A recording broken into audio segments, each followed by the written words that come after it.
Welcome दोस्तों, आप सभी का स्वागत है स्टूडेंट टॉक पर। आज हम शुरू करने वाले हैं फिर से फिजिक्स के आगे के 25 क्वेश्चन जो आपके एग्जाम पॉइंट ऑफ व्यू से एएलपी और टेक्नीशियन आरपीएफ समस्त रेलवे एग्जाम के लिए बहुत ज़्यादा इम्पोर्टेंट है। तो चैनल को सब्सक्राइब कर दीजिए और अपने इस वीडियो को अपने दोस्तों को शेयर कर दीजिए। चलिए हम देखते हैं पहला क्वेश्चन, एकीकृत परिपथ में प्रयुक्त अर्धचालक कौन सा होता है? ये जो अर्धचालक चिप होती है, ये कौन सी होती है आपसे पूछा गया है। एकीकृत परिपथ का मतलब क्या हुआ? जो आप सर्किट देखते हो, इंटीग्रेटेड सर्किट आईसी, उसमें कौन सा उपयोग होता है? जर्मेनियम, जिरकोनियम, कार्बन या इनमें से कोई नहीं। देखिए, कार्बन कोई अर्धचालक है नहीं, जिरकोनियम नहीं, सिलिकॉन का उपयोग किया जाता है। सिलिकॉन क्या होता है? सिलिकॉन होता है एक अर्धचालक। और सिलिकॉन का उपयोग किया जाता है क्यों? क्योंकि आसानी से उपलब्ध है ये, है ना, आसानी से मिल जाता है। कॉस्ट कॉस्ट भी बहुत कम होती है इस वजह से। चलिए अगला क्वेश्चन हम देखते हैं। अगला क्वेश्चन आपसे पूछा गया है, प्रत्यावर्ती धारा को दिष्ट धारा में, प्रत्यावर्ती धारा और दिष्ट धारा में परिवर्तित करने वाली युक्ति कौन सी होती है? देखिए, प्रत्यावर्ती धारा क्या होती है? ये है प्रत्यावर्ती धारा आपकी, ठीक है ना, ये है प्रत्यावर्ती धारा। यहाँ पर आपने आई लिया है इस एक्सिस पर और इस एक्सिस पर लिया है वी, ठीक है। यह है प्रत्यावर्ती धारा जो कि आप देख रहे हो एक निश्चित टाइम पीरियड बाद अपनी दिशा बदल लेती है। ये है अपनी दिशा लेगी एक निश्चित टाइम पीरियड के बाद, ठीक है ना। तो हम उतने अच्छे से इस चीज को यूटिलाइज नहीं कर सकते, या तो हम केवल पॉजिटिव पार्ट में ही यूटिलाइज कर सकते हैं या फिर हम नेगेटिव पार्ट में यूटिलाइज कर सकते हैं। तो इस प्रॉब्लम को दूर करने के लिए जो साइंटिस्ट थे उन्होंने बनाया दिष्टकारी, मतलब कि रेक्टिफायर, ठीक है ना, रेक्टिफायर। इस ये क्या करती है? ये जो प्रत्यावर्ती धारा है, ये पूरी प्रत्यावर्ती धारा को, जो नीचे वाला पार्ट था, इसे भी ऊपर कर देती है इस तरह से। तो अब सभी पॉजिटिव पार्ट में आ गए, ये सभी ऊपर की तरफ आ गए, सभी पॉजिटिव पार्ट में आ गए, जिससे कि इन सभी का प्रत्यावर्ती धारा पूरी आई का आप ज्यादा अच्छे तरीके से उपयोग कर सकते हो। यूटिलाइजेशन यूटिलाइजेशन बहुत अच्छा हो गया है इसका, है ना।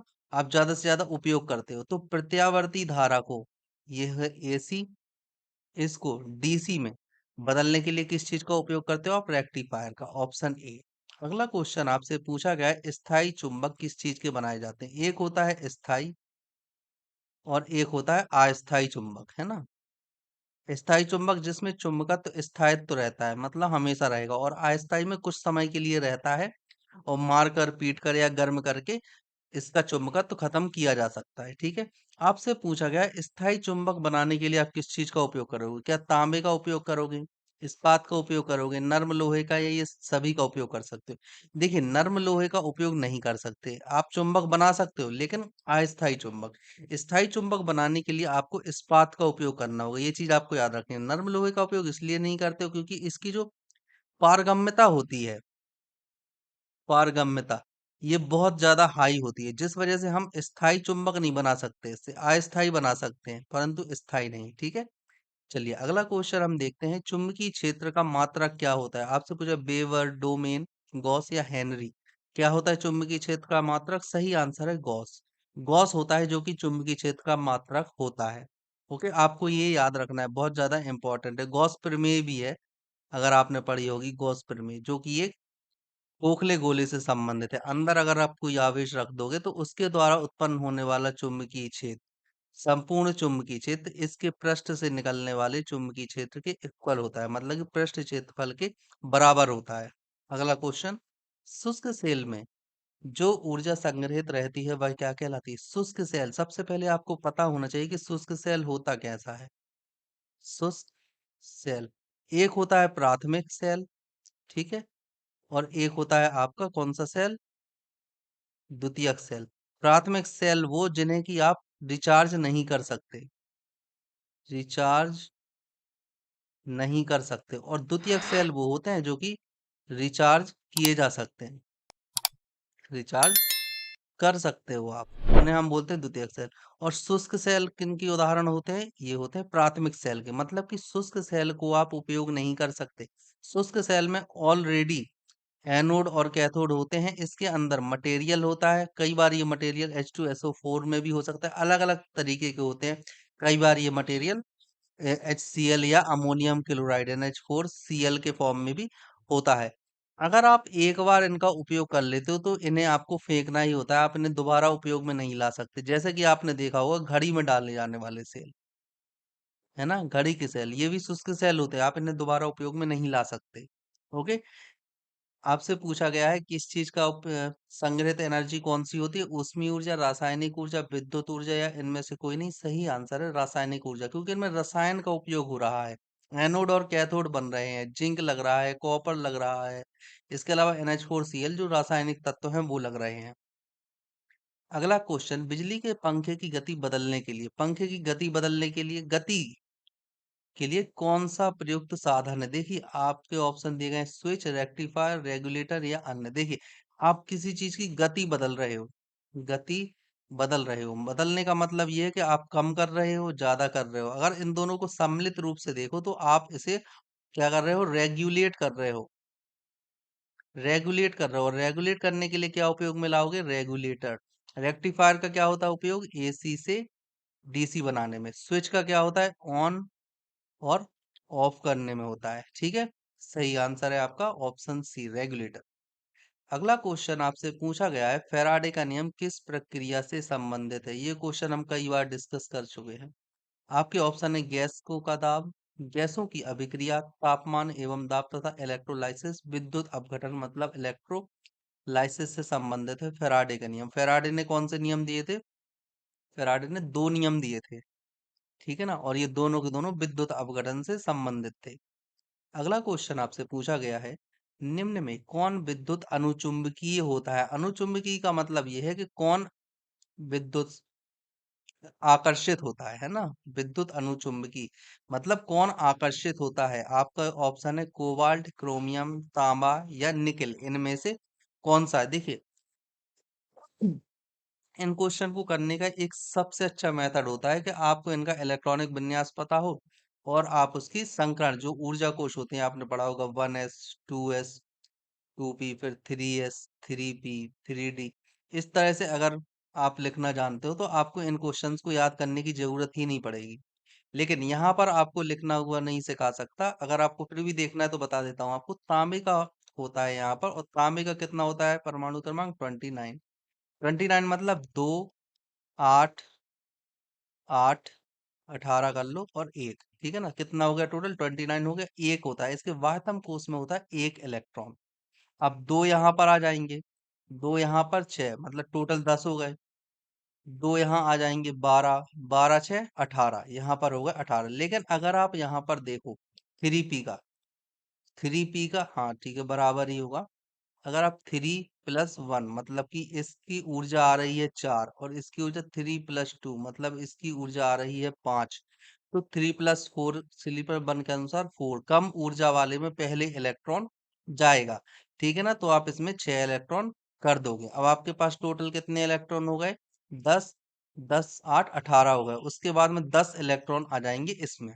इसके बाद आता है 4f, और 4f के बाद आता है 5s। लेकिन 5s में अगर आप देखो 5+1 0 मतलब कितना? इसकी ऊर्जा है 5, और 4f में कितना होता है? 4+3 मतलब इसकी ऊर्जा हो रही है 7। तो कम ऊर्जा वाला पहले भरता है, मतलब कि 5s में आखिरी इलेक्ट्रॉन आएगा। 5s में आखिरी इलेक्ट्रॉन मतलब इलेक्ट्रॉन अयुग्मित है, इसलिए यह अनुचुंबकीय हो जाएगा, ऑप्शन सी। ठीक है, इस तरह से आप आसानी से निकाल सकते हैं।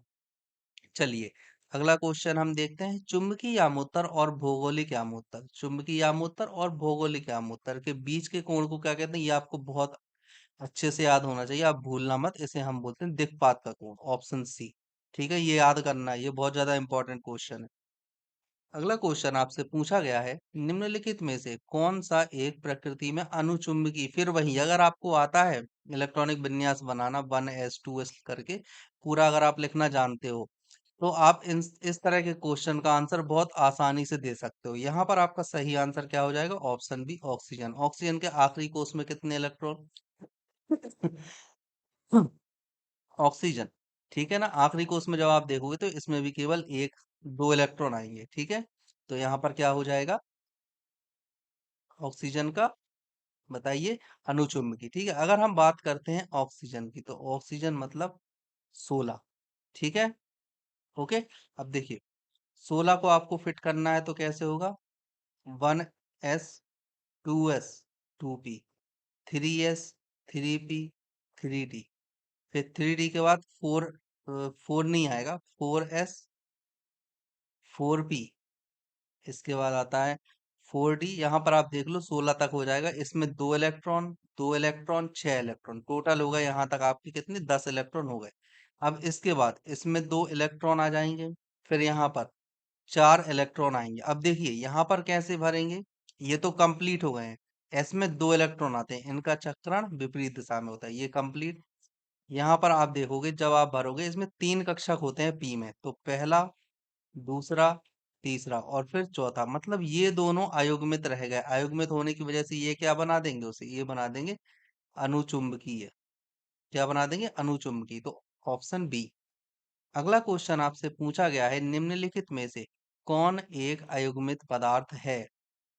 ठीक है, यहाँ पर आप देख लेना यहाँ पर। ठीक है, चलिए अब आता है निम्नलिखित में से कौन एक अनुचुंबकीय पदार्थ है। आपसे अनुचुंबकीय पदार्थ के बारे में पूछा गया है, फिर से वही चीज आपसे पूछी गई है, इसका सही आंसर क्या हो जाएगा, ऑप्शन सी पीतल। चलिए अगला क्वेश्चन हम देखते हैं। अगला क्वेश्चन आपसे पूछा गया है कि भौतिकी में चतुर्थ आयाम का परिचय किसने। चतुर्थ आयाम आपसे बोला गया है। देखिए 3 आयाम आपको पता है कौन कौन से हैं, ठोस द्रव गैस, और चतुर्थ आयाम कौन सा होता है, प्लाज्मा। ठीक है, प्लाज्मा।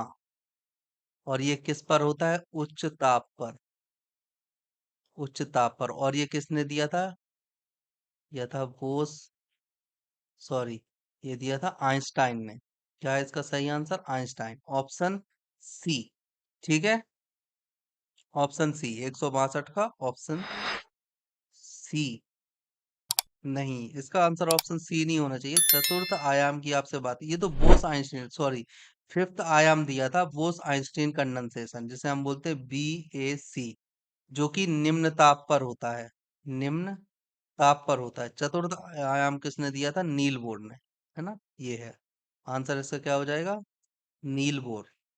ओके, अगला क्वेश्चन आपसे पूछा गया है, रडार का आविष्कार किसने किया था। रडार रडार का आविष्कार किसने किया था, इसका सही आंसर आपको बताना है। सही आंसर है रॉबर्ट वॉटसन। ठीक है, ये नाम याद रखना है, कई बार पूछ लेते हैं रडार का आविष्कार किसने किया था, रॉबर्ट वॉटसन। ये RRB में आए हुए क्वेश्चन है, इनको करना है बहुत अच्छे से।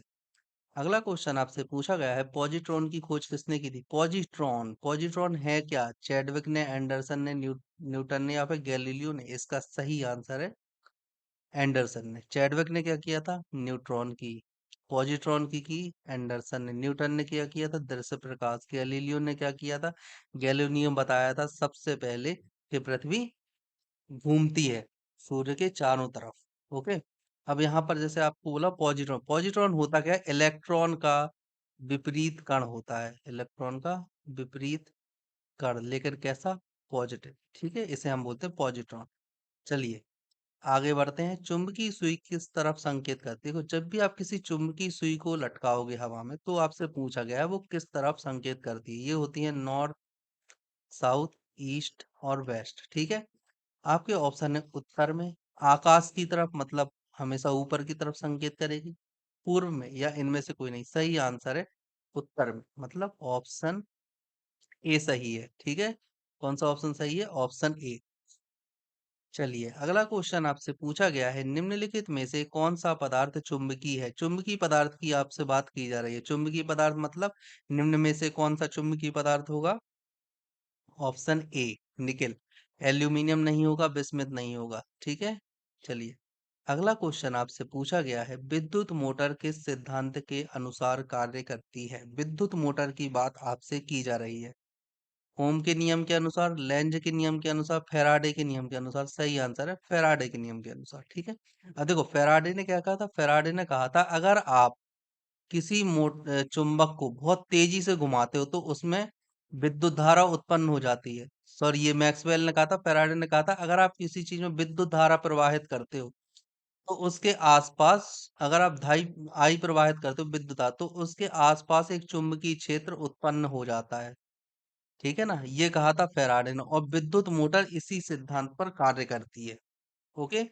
अगला क्वेश्चन आपसे पूछा गया है, विद्युत चुम्बक बनाने के लिए सामान्यतः किस धातु का प्रयोग किया जाता है? विद्युत चुम्बक बना रहे हो आप, किस धातु का प्रयोग करोगे आप? तांबे का क्या आप प्रयोग कर सकते हो विद्युत चुम्बक बनाने के लिए? नहीं। कोबाल्ट का कर सकते हो? नहीं कर सकते। किस चीज का कर सकते हो? लोहे का। कौन सा लोहा? आपको बताया था कैसा, नर्म लोहे का आप उपयोग करते हो। नर्म लोहे का उपयोग क्यों करते हो? क्योंकि इसकी पारगम्यता ज्यादा होती है। पारगम्यता, आप जैसे देखते हो फैन में एक कॉइल लगी होती है, वॉशिंग मशीन होती है ना, होती है ना, वॉशिंग मशीन होती है, उसमें भी कॉइल लगी होती है, मोटर होती है। उसके अलावा जितने भी मोटर वाले उपकरण होते हैं, कूलर है ना, एसी होता है, जितने भी मोटर लगे हुए उपकरण होते हैं, उन सभी में नर्म लोहे की चुंबक का उपयोग किया जा सकता है। क्यों? क्योंकि टॉर्क बढ़ाना होता है, टॉर्क, ज्यादा टॉर्क की जरूरत होती है।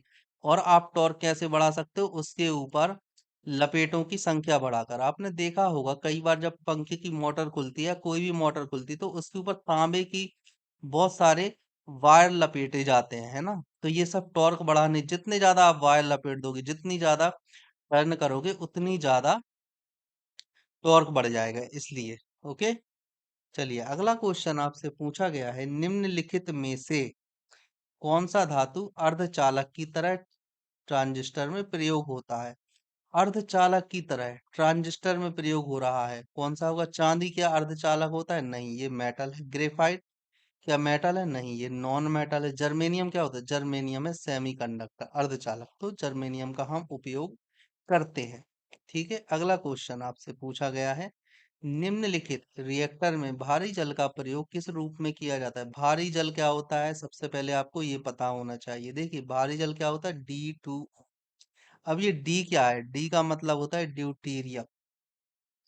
ड्यूटीरियम, ये क्या होता है? ड्यूटीरियम, ये क्या होता है? ये होता है समस्थानिक। किस चीज का समस्थानिक? हाइड्रोजन का समस्थानिक। अगर हम बात करते हैं हाइड्रोजन की, तो इसके तीन समस्थानिक होते हैं। ठीक है। एक होता है 1H1, एक होता है 1H2, और एक होता है 1H3। 1H3 होता है रेडियो एक्टिव। कैसा होता है? Radio active. और बहुत कम मात्रा में होता है। लेकिन 1H2 जो होता है, इसे ही हम बोलते हैं ड्यूटेरियम, जिसे हम डी से रिप्रेजेंट करते हैं। ठीक है ना। इसका उपयोग किस में करते हैं हम? शीतलन में, नियंत्रण में, मंदक में, या परिरक्षण में। नाभ की रिएक्टर की बात हो रही है, तो इसका उपयोग आप करते हो मंदन के रूप में। ठीक है ना।